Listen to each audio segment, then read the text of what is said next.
Sexual misconduct is terrible and it's wrong. Those who engage in it should be held accountable. But this bill, while well-intentioned, is misguided.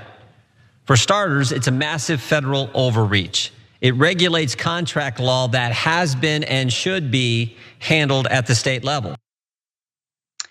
That was Republican Congressman Jim Jordan, who shared his opposition to legislation that would restrict the use of non-disclosure agreements related to sexual assault cases.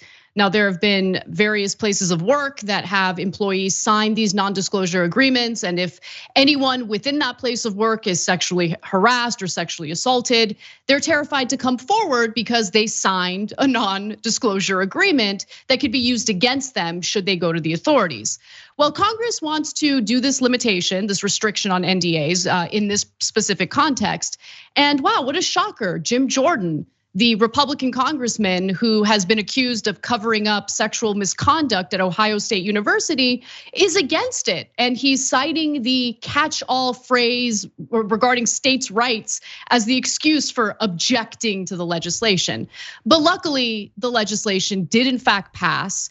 It passed both the House and the Senate, meaning that all it needs is Biden's signature and it will be the law of the land. The Speak Out Act passed 315 to 109 and now heads to President Joe Biden for his signature. The Senate actually passed the bill unanimously in September.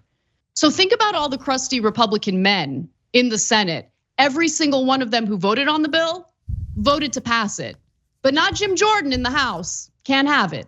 Now, sponsored by Senator Kirsten Gillibrand and Representative Lois Frankel, the legislation will bar employers from enforcing non-disclosure agreements or NDAs, often signed on the first day of work, that prevent workers from discussing workplace sexual harassment or assault disputes that occur later.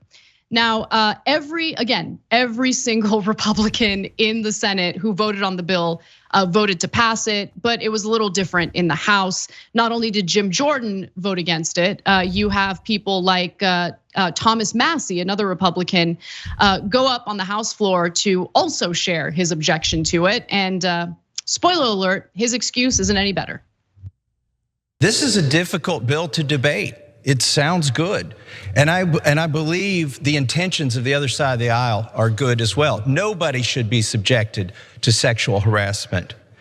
But there's a problem. We are legislating outside of our domain. We are violating states' rights in doing this.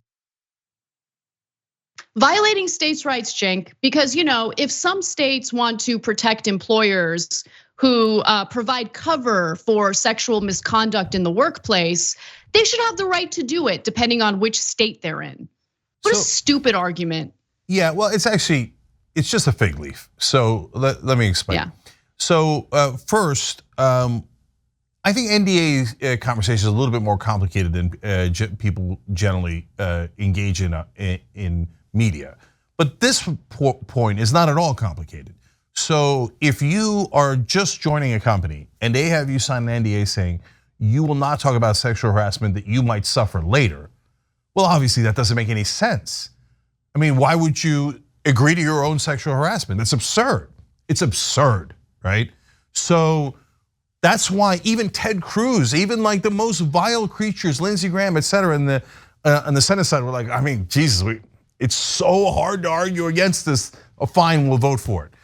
Yet 109, whatever adjective you want to attach to them, terrible people in the House on the Republican side were like, yeah, no, we think you should be able to make sure that if you sexually harass people, that you get them to sign something ahead of time, banning them from ever talking about it. That'll show them. Ha ha! Now, why do they do that? Is it because they're evil? Well, that's a good argument, but no. It's because their donors are all corporations, and the corporations want the NDAs. So the corporations told the Republicans, I don't care what you say or why you're saying you're voting against it, but you're to vote against it. You are my servant.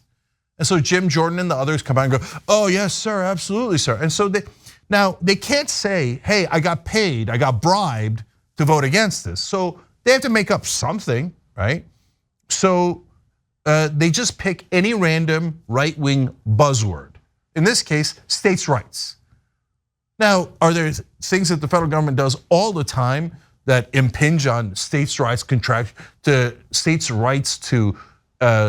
regulate contracts? Yeah, all the time. Interstate commerce, you can name dozens, hundreds of examples.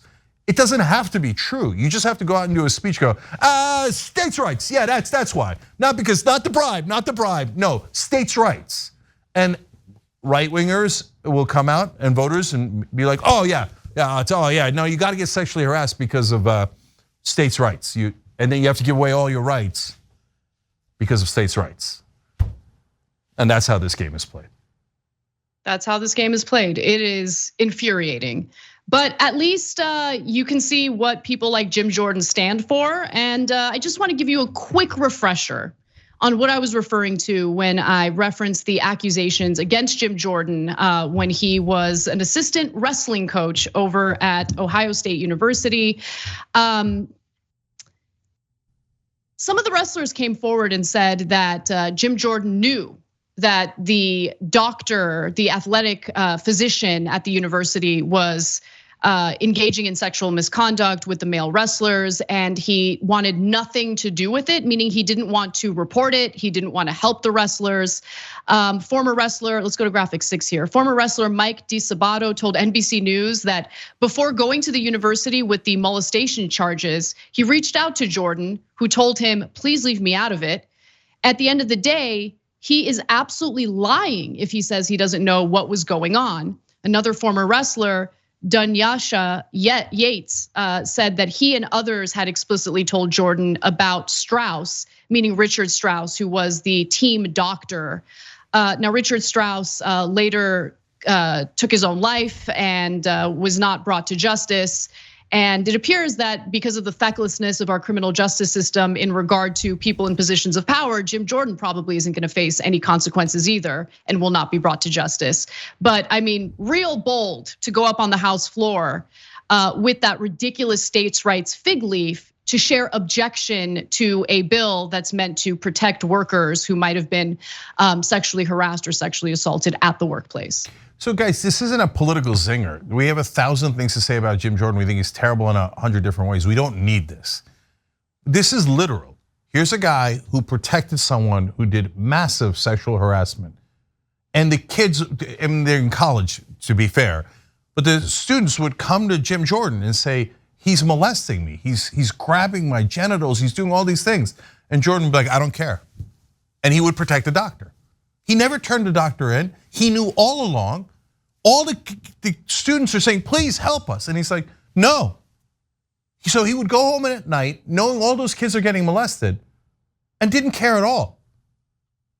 So this guy who participated in covering up sexual harassment has the nerve to go out and give a speech about, you don't need any protection from sexual harassment. States' rights, am I right? Right? And what does mainstream media do? Do they point that out? No, because it would be impolite. It would be impolite to someone in power. Do the Democrats come and rip his face off rhetorically? No, of course not. No, God forbid you should fight a Republican. And they're gonna win on this bill, and great, that's credit to the Democrats on that. But they should never let something like that stand. But no, the Republicans will do the most vicious things and call the Democrats groomers and all those things. And the Democrats, as always, will never fight back. And the media will never be honest with you. And that's why we're here. Thanks for watching the Young Turks, really appreciate it. Another way to show support is through YouTube memberships. You'll get to interact with us more. There's live chat emojis, badges. You've got emojis of me, Anna, John, JR. So those are super fun. But you also get playback of our exclusive member-only shows and specials right after they air. So all of that, all you gotta do is click that join button right underneath the video. Thank you.